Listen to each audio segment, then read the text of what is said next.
I talked about continuous integration a little bit. I want to leave you with a few resources.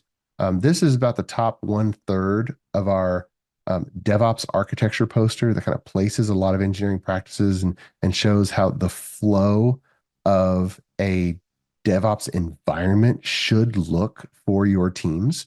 And this is going to enable single piece flow, smaller batch sizes, and it's going to enable the mindset of the Agile Manifesto. This is just a highly shrunken technical blueprint for that, and it's only the top third of the poster.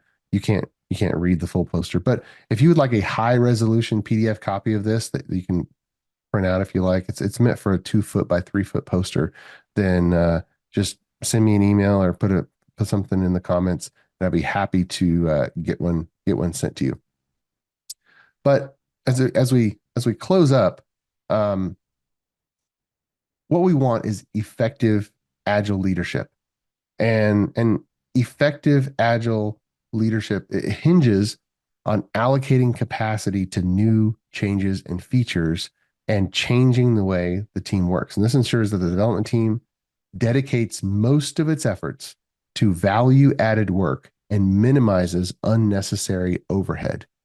This approach maximizes your productivity. It minimizes your waste. It invokes the Deming chain reaction, and uh, it enhances the effectiveness of your agile projects.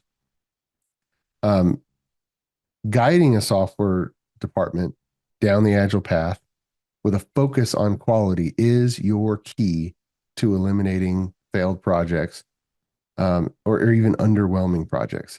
This approach not only guarantees project success, but it also aligns the pace of the software team with the growing needs of your business.